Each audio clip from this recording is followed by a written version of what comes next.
Hello people, welcome back to my forever world. I'm in a good mood today, I'm feeling funky fresh, and I'm ready to get things done. Oh yeah!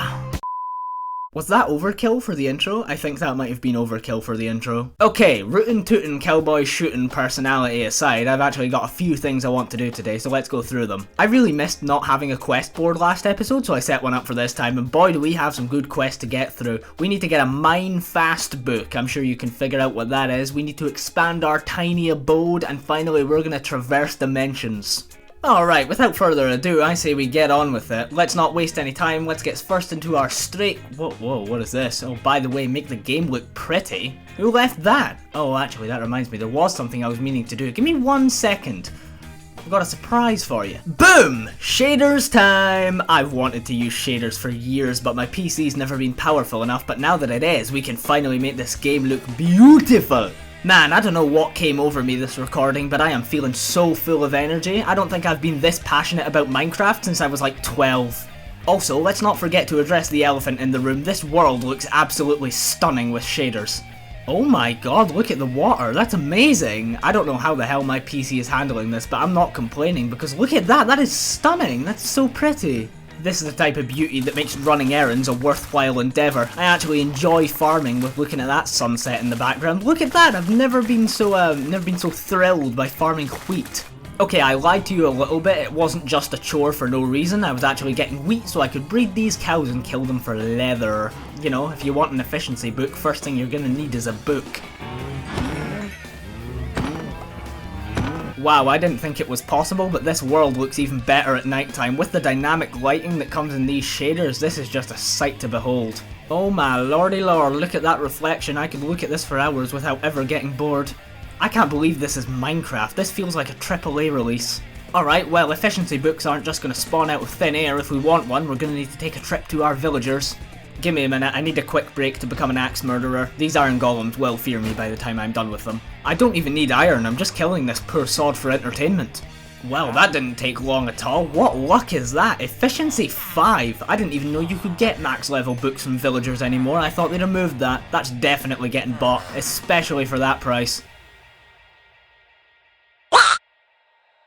1 quest down, 2 more to go. With the speed I'm going through these, I'm gonna have a 6-minute episode on my hands. I hope that's not the case. I'd like to actually use these shaders for a little while before I have to edit all of this together. The beef steaks aren't quite off the grill yet, however. The reason I wanted efficiency 5 was so I could put it on my shovel and get insta-mine. Oh, gute Schaufel! Finally, the shovel of my dreams! Before I start shoveling, I need to find a cure to my crippling loneliness. I'm seeking myself a best friend. Off to the forest to find a dog. All this wandering around and I can't find a single hound. This must be karma from all those iron golems I killed earlier. I mean, on the bright side, at least I will literally never get lost. My tower will always be there to guide me back home. Hold on a minute, am I only just realising that if I hold a torch in my hand, it generates light as if it was placed down? That is so cool! So if I walk into a cave and, like, hold a torch in my hand, will it just light up the walls around me? It will! That is amazing! How did I not know about this feature before installing these shaders? This is just something I'm coming across now, and I am floored. There's a ruined Nether Portal this close to my house and I haven't stumbled across it. I've really not been out far in this direction apparently because I had no idea this was here. There's a chest here and I'm praying to God that I get a golden apple inside. No, absolutely nothing. Pretty useless stuff all things considered, but there is horse armor! I know a certain somebody back home who could make good use of this. Oh no, it looks like I've gone in one big circle. I found the statue of myself that I built. I've actually not seen this with shaders yet. I'm excited to see what this looks like. Well, no surprises there, it looks just about the same as everything else, very majestic and very, very beautiful. Well, it was already majestic and beautiful, but you know what I mean. Well, that was a waste of a day. I'm returning home friendless, still don't have a dog to keep me company. Alright, I'm gonna try this forest over here. I've not actually been into this forest very much, so I'm hoping the unloaded chunks will spawn some dogs. Have all of the dogs just migrated elsewhere? I swear, I've seen countless dogs in this world before, I just can't seem to find them now that I'm actually looking for them.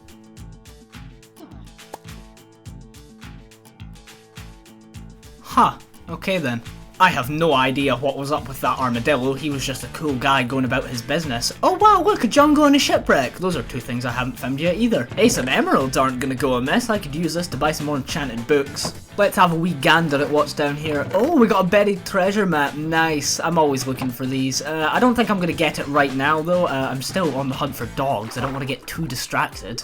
I know I just said I wouldn't get too distracted, but this is literally the perfect opportunity to test out my shovel. I need a lot of sand for the next build anyway, so this is just like, it's like the stars have aligned, okay? I can't pass this up.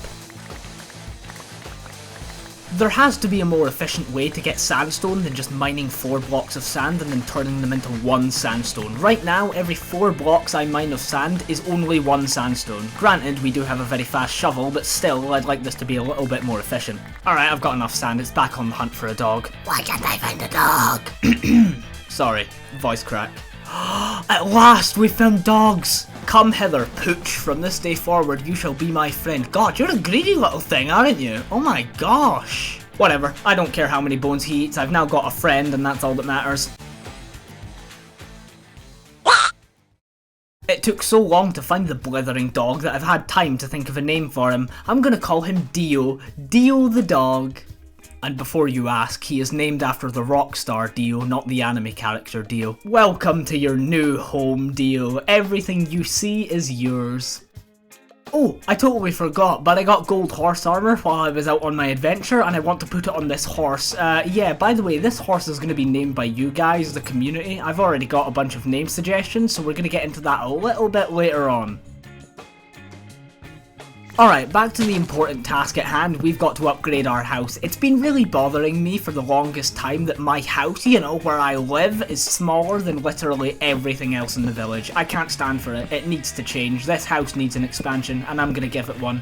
So the plan is to add a second and third floor almost. I want to repurpose the attic into living space, and then I want to actually add another room, almost a viewing platform on top of that. This house has been needing reworked for a while though, it doesn't even fit the block palette of the other villages. I don't think there's a single block of acacia in this house.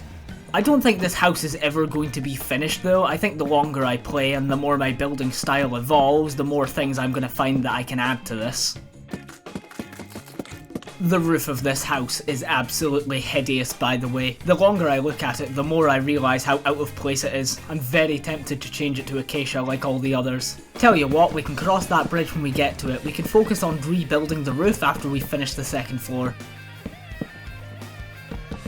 Even after the expansion, I'm relatively sure this building is still going to be the smallest one in the village, but at least it's not going to look completely minuscule anymore. Whee! Oh god, I missed. That is the first time I've missed a water bucket clutch in this world. That is not good. I'm lucky they were just zombies and there wasn't a skeleton waiting to shoot me. My gosh. What on God's green earth is going on out here? Why are there so many zombies? Did I release the bloody bubonic plague? Is this the zombie apocalypse? What? There's so many! They're behind me as well! Where are they all coming from? This is the most zombies I've ever seen in the Minecraft world in my life! Well, that was terrifying. Hey, I mean, on the bright side, the house expansion is looking good. If it ain't broke, don't fix it. I'm going for a soft acacia and stone brick pattern on the roof. Sometimes you just gotta stick to what you know, and what I know is how to roof.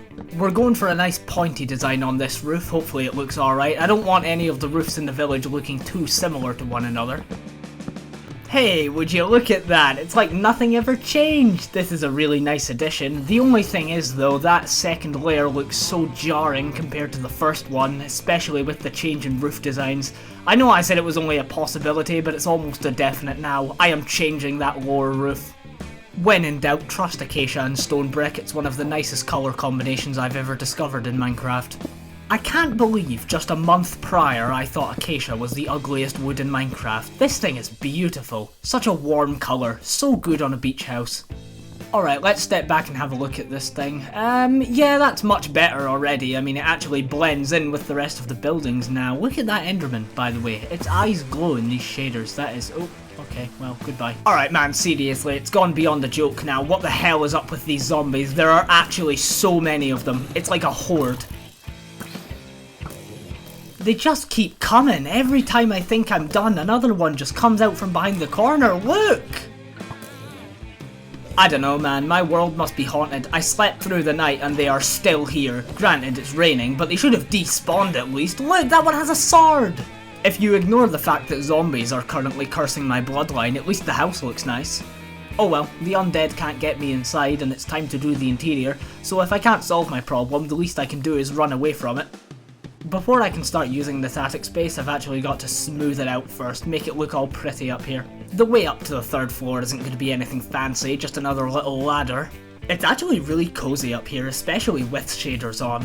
Up here is really nice too, it's like I've got my own built-in watchtower. It's very nice. Oh, look at that! The view over the ocean, that's spectacular. I'm not keen on that ladder position actually, give me 2 seconds, I'm changing it. Oh yes, that is much better. I like that a lot more there. At long last, this house has become a home. Alright, before we start thinking about nether travel, let's actually rearrange our house and use this space. I want to sleep in my new attic, the nice cozy room, just for me. This might come as a surprise to you, but I'm actually not building the nether portal near my base. I have a very specific design in mind, but it's not going to fit in the village, so instead I want to put it out in the wilderness. Right here will do actually. I want it to be in the acacia biome, but this is still close enough to my base to give me easy access. Digging the land, gotta dig the land. Digging the land before I build on the land. Did you like my digging song? I'm not actually going to tell you what this is until you figure it out for yourself, or it just gets to the point where it's obvious. I want this to be a surprise. This is a nether portal design that I came up with all on my own and I have seen nobody else do. Hi, this is me editing the video. The nether portal design is in the thumbnail, you absolute twat. It just dawned on me that I don't actually have any obsidian, so I'm going to need to use dirt as a placeholder block for now. I promise you the portal will not remain dirt, it's just dirt for now while I build it. The issue with this is that the design is very finicky. Everything needs to be in just the right place or it's not going to look correct. I need to run home every time I want to sleep, and I can tell you right now that is going to get real annoying real fast. I'm sure you can tell what this is already actually. I thought it would take a bit longer, but already this is pretty obvious. Oh wow, would you look at that? That is looking so good already. I can already tell you this is going to look beautiful by the time it's done. This is going to be the best nether portal you've ever seen in Minecraft. Probably. I think it's already at the point where I need to reveal what this is. This is a snake's mouth. I had the idea to put the nether portal in the mouth of a long dead snake, like a fossil if you will. A giant skeleton of a serpent that died eons before I got here. I mentioned it briefly in episode 3 of the Forever World, but I am very tempted to add lore and a story to this world, and building a giant serpent skeleton is only making those feelings greater. I actually don't have the blocks I need for the eyes either, so I'm going to need to use dirt as a placeholder. I promise you the snake's eyes are not made of dirt, this is just a placeholder block. I previously sketched this build out in a creative world, but my god, can I just say, building it here with shaders, this is the first time I'm building it with shaders by the way, it looks absolutely amazing, way better than the prototype. Oh my god, that looks even better from down here. From this angle it looks like it's scowling at you, that is so threatening, I love it. I think I'm in love. Alright, I'm gonna need some obsidian for this nether portal, but I can't actually remember where I got the obsidian for the enchanting table, so I'm just gonna need to pinch the obsidian from this ruined nether portal. Hello again, prehistoric monster beyond my comprehension. I'm here to stick a nether portal in your mouth. I hope you don't mind. I managed to get my hands on some black wool, that should do for the eyes. Yeah, that looks much better than a couple of dirt blocks. Once we finish up with the skull for this beauty, we can add the spine sticking out the back. You can't just have a skull on its own, you need some kind of evidence that there was a creature here rather than just its head, so I'm going to add a spine sticking out of it as well. The issue I've found with a spine though is it's a lot harder to build than you might expect. Sure, I mean it's easy, just a spine and a few ribs, but that is so much harder to build in Minecraft than it sounds. This is the best I can come up with, but even that doesn't look exactly perfect. It looks way too small for a beast of this size, but hey, what can you do? It's a snake, it doesn't exactly have limbs or very large bones. Alright, it's just gonna have to do. The skull is the main attraction anyway, so long as that looks good, I'm not really fussed how bad the spine is. Third one done, and I'm actually changing my mind about this ribcage. It actually looks quite cool when you sit here and stare at it from the back. Dogs love bones, so I brought Dio along for the construction process. I think he likes watching me build, but you best know I'm not going to leave him out here overnight. Even if he is just a bunch of pixels, I'd be damned if I mistreated him. Wow, that is frightening. I'm not going to make the spine too long. I don't actually want to build the entire thing, I just want to give you the impression that there's more to the body than just the head. I'm going to have it slink down into the earth and make it look like it's been just overcome with grass and leaves over time. Alright, screw it, this is good enough. I think that is the finished product right there. That is the giant serpent that has swallowed my nether portal. I am more than pleased with this build. This is my first time really building organic life, by the way, and can I just say, I am very proud of myself. There's no time like the present, let's light this baby up. There we go, the nether portal is officially completed. This is my favourite nether portal design I have ever built in Minecraft. It's so imposing, so threatening, but most of all, it is very creative. Very original. I've never seen anybody do this before. Alright, I've got a screenshot for good luck, let's go explore. Oh, lovely. A basalt delta. This is... oh wow. Oh, look at this! We spawned in a little cubby hole! Oh, this is very safe. I was actually worried about ghasts coming and shooting my portal while I was in here, but I guess I don't need to worry about that at all, because we spawned in the perfect biome. No ghasts are gonna get me in this little hole. Now for the moment I'm sure some of you have been waiting for. It's time to decide what we're going to name my horse. If you don't recall, last episode I gave you guys, the community, a chance to name my horse. Just leave a name in the comments and have a chance to get the horse called after your comment. Since I got under 9 suggestions, we can do this completely fairly and luck based. In this dispenser is every single name you guys left. Big Boy, suggested by SMB. Tronald Dump, suggested by Bart. I like this one. Bartholomew Tessimoyo by Harry Finnan, Mary, suggested by Ben, and finally, Serednik, suggested by Dyslexic Artist. I hope you guys are feeling lucky because I'm going to push this button and whatever name comes out of the dispenser is what the horse is going to be called. Again, no bias, completely random. Let's go, let's see whose name is chosen. It's Serednik! Well done, Dyslexic Artist, the horse is named after your comment. I don't have any name tags at the moment, so until we get an official way to name this horse, I'm just going to write it down so we don't forget. There we go, Serednik's stable. It's official, the horse is called Serednik. Well guys, that is me all tuckered out. I've done a lot of things in this world today and I am feeling very, very tired, but very, very accomplished also. So I'm going to sit here and do some fishing. Thank you all so much for watching. I love each and every one of you. Bye bye! Subscribe.